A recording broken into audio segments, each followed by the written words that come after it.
London was not ready. In the span of just 14 minutes, an entire capital, one of the most historically poised cities in the world, visibly shifted into an unfamiliar shade of emotion. A place known for its composure, tradition, and restraint was suddenly overwhelmed by a singular color: purple.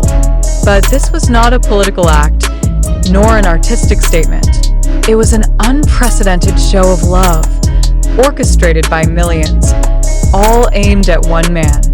And that man, global icon, BTS's Jin, stood in silence, trembling, tears escaping his eyes as the entire city embraced him without words. What exactly happened in those 14 minutes? How could a color reshape a city's skyline? And why did Jin, someone who has performed on the world's grandest stages, break down upon seeing it? At 1946 local time, the O2 Arena's surroundings began to shift. Initially subtle, like a mist crawling through the air, the purple lights spread across bridges, buildings, buses, and even the sky, thanks to coordinated drone projections hovering silently above the River Thames. The massive Ferris wheel, the London Eye, suddenly pulsed in soft purple hues. Westminster Bridge flickered to match. Taxi lights turned violet. Every fan in the vicinity held up translucent banners with small LED flickers, all programmed to one rhythm. And in the center of it all stood Jin, utterly motionless, staring out the tinted glass of his transport vehicle until he stepped out, breath caught in his throat.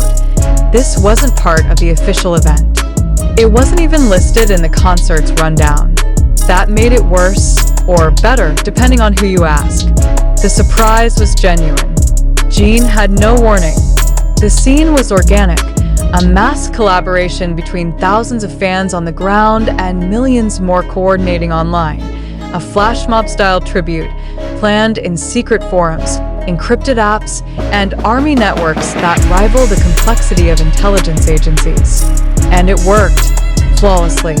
When Jin emerged, flanked by private security detail, the atmosphere instantly changed. The screams were there, of course, loud, piercing, ecstatic, but there was a strange reverence too. No one approached. No one breached the barricades. Armies simply held their ground, holding signs like prayers. Some were crying. Others were whispering words that would never reach him, but perhaps didn't need to. Cameras captured him lifting one hand toward his face, brushing away a tear with the back of his finger, his expression unreadable, except for the fact that he could barely hold himself together. Why did this moment hit so hard? Perhaps because London has never done this for anyone else. Not like this. Not for a single solo artist. Not for a pop star. Not for a Korean performer arriving alone, representing no company, no corporate machine, just himself. For Jin to be welcomed this way was a declaration of something much deeper than fandom. It was respect. It was historic. But amid the beauty and emotion of the moment, questions have already begun to emerge.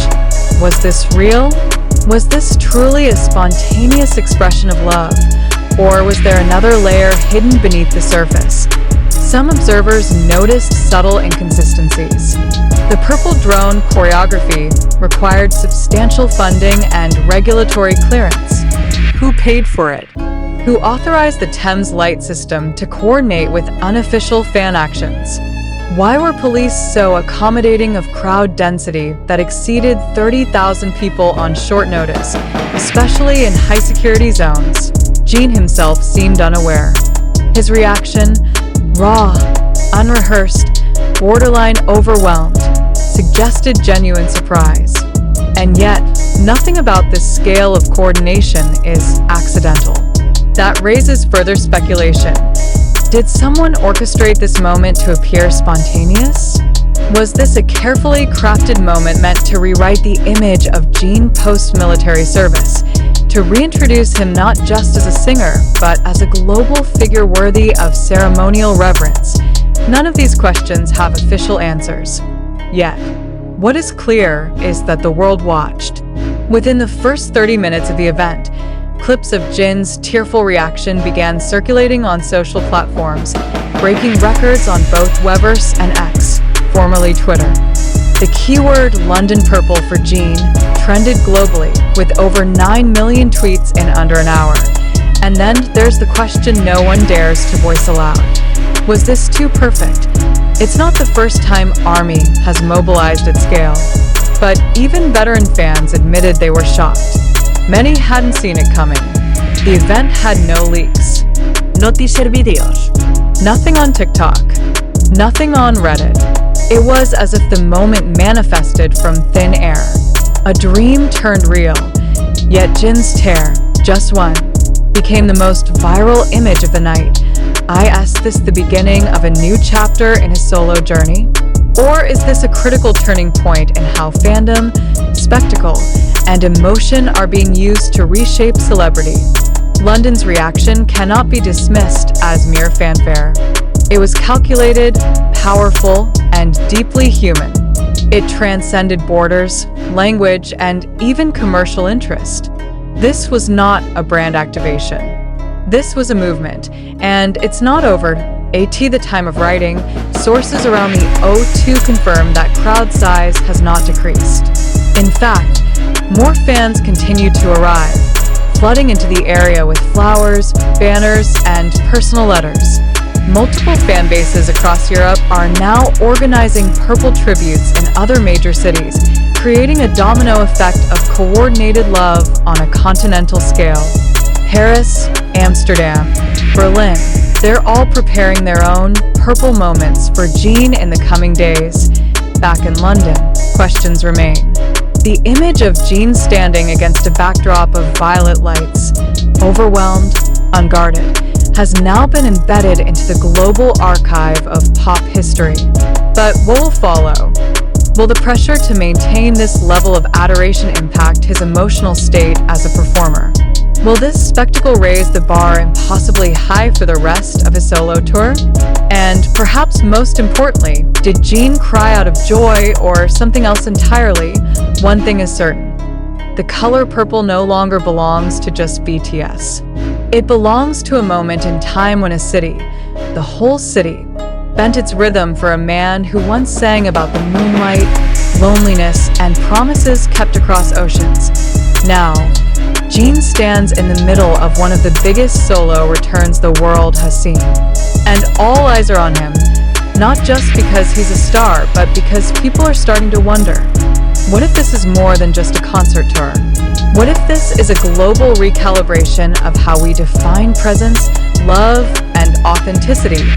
14 minutes changed everything, and the tears said more than any song ever could. But as the emotional footage of Jin's arrival at the O2 continues to circulate, one question must now be asked with sobering clarity. Do we truly believe what we saw? Did London really turn purple for Jin in a sudden, unified act of love? Or has the line between authentic emotional expression and orchestrated spectacle become so thin, so manipulated, that we can no longer distinguish between the two? It is crucial, now more than ever, for audiences to pause and reflect.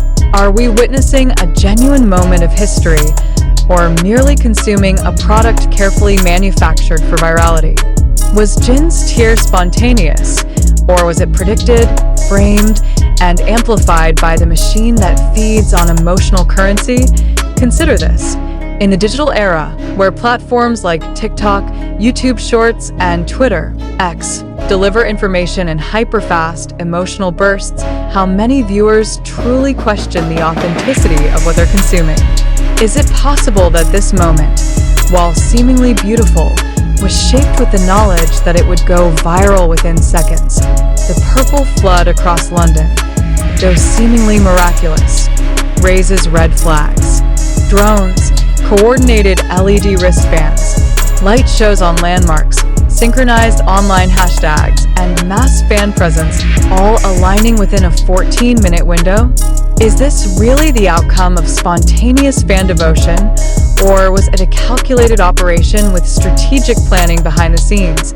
Even the platforms that delivered this moment, TikTok, YouTube, Twitter are known for their ability to manipulate emotions through algorithms. These are not neutral tools. They are emotional accelerators. Once a moment gains traction, it multiplies in impact, and in doing so, it can distort perception. What looks like a city turning purple in unison may actually be a well-edited, selectively captured sequence of events designed to trigger maximum emotional response. Should we be skeptical? Absolutely. This is not an accusation. It is an invitation. We are not here to tell you what to believe, but rather to remind you that belief in today's digital landscape must be earned. You are entitled to cry with Jin. You are allowed to feel moved by the sight of thousands uniting in color and harmony. But you must also ask, who benefits from this narrative? Who gains visibility, power, and money from the viral spread of such footage? Was this moment a grassroots celebration by ARMY? Or was it a top-down production masked as a spontaneous event? We must also examine the emotional choreography of celebrity today. When an idol cries, we assume vulnerability. But in a world where every tear can be magnified into profit, is vulnerability still sacred? Or has it become part of the performance? It is essential to acknowledge that much of the information surrounding this incident comes from unverified sources. Clips on TikTok, live stream fragments on YouTube, hurried tweets, and edited fan cams.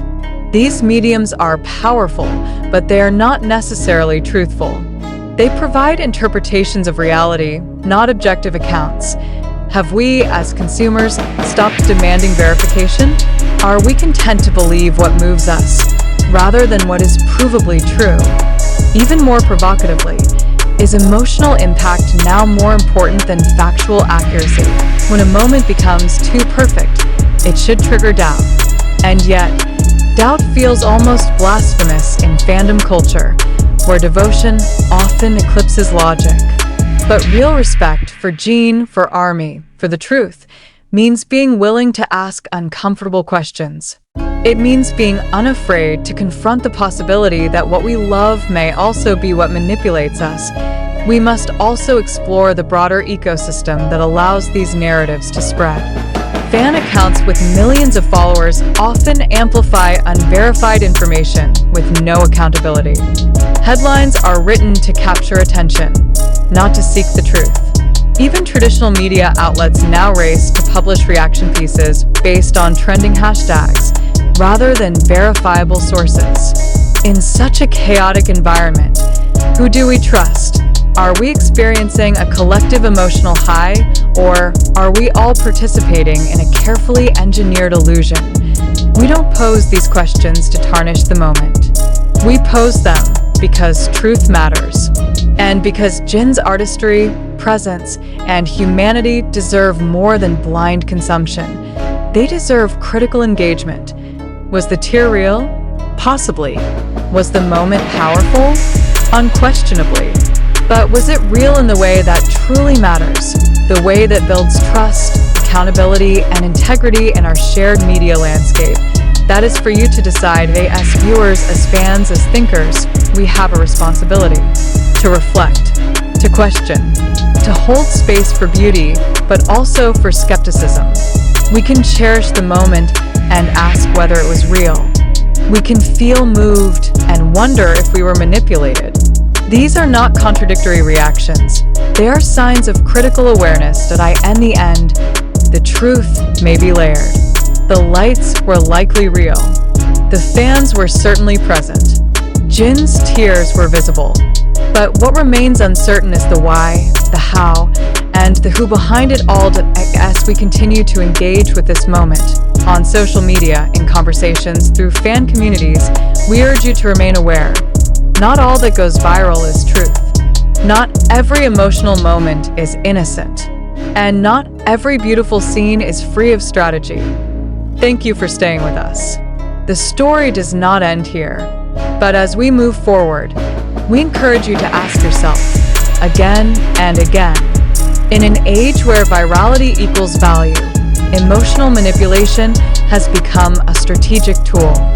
And nowhere is this more evident than in moments like these, where spectacle, sincerity, and skepticism collide. When Jin cried in London, millions believed they had witnessed something real. But belief, however powerful, does not automatically equal truth. Let us revisit the timing. Why 14 minutes? Why not 10 or 20?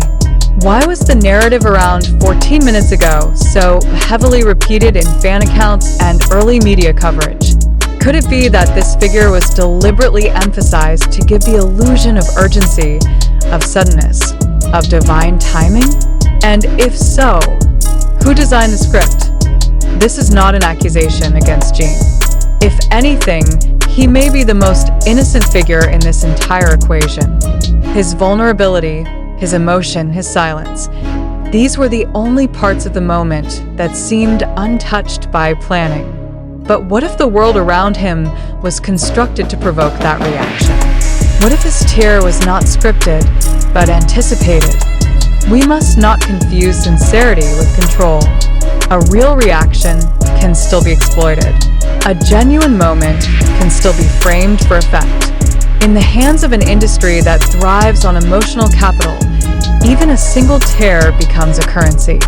Even a fan's pure intention can be turned into content. So ask yourself again, who framed the shot? Who ensured that drones, media crews, and mobile live streams were all pointed at Jin the second he emerged? Who uploaded the first footage within seconds? Who titled the first TikTok, Jin Cries as London Turns Purple? And how did it reach 20 million views in under an hour? Coincidence is rarely this efficient. And yet, perhaps the most important question is not whether the moment was staged, but why we are so ready to believe in it. Why do we, as global audiences, crave the spectacle of sincerity? Why do we trust emotions more than evidence? Why does a tear move us more than 10 facts? There is nothing wrong with being emotionally affected. What's wrong is surrendering our judgment in the process. Media manipulation does not always come from governments or corporations. Today, it comes from us, from fan edits, biased algorithms, emotionally charged captions, and recycled narratives. In the rush to be first, to be seen, to be moved, we forget to ask, what am I seeing? Why am I being shown this? What might be left out? What you saw in London may be partially true, completely true, or entirely engineered. But until we collectively accept that possibility, we are no longer thinking, we are consuming blindly. Jin deserves better than that. So does ARMY. So does the truth that we owe it to ourselves and to the power of real moments to remain critical. We must stop equating virality with verification. We must stop assuming that beauty means honesty. And we must stop treating every emotionally viral clip as sacred truth without question. This is not a call to abandon emotion. It is a call to defend it from exploitation. Ask yourself again, did London truly turn purple for Jin, or did London turn purple because someone needed us to believe it did? And what happens when the cameras are off? What remains after the lights fade? The banners fall, and the drones return to their charging docks. Does the emotion still hold, or does it vanish once its usefulness ends? In the end, perhaps the most dangerous thing is not whether the moment was real, but how quickly we stopped caring whether it was. Think critically, share responsibly, question everything. Because the next time a city turns purple in 14 minutes, you may not be watching a tribute. You may be watching a narrative unfold, and this time, you are part of the script.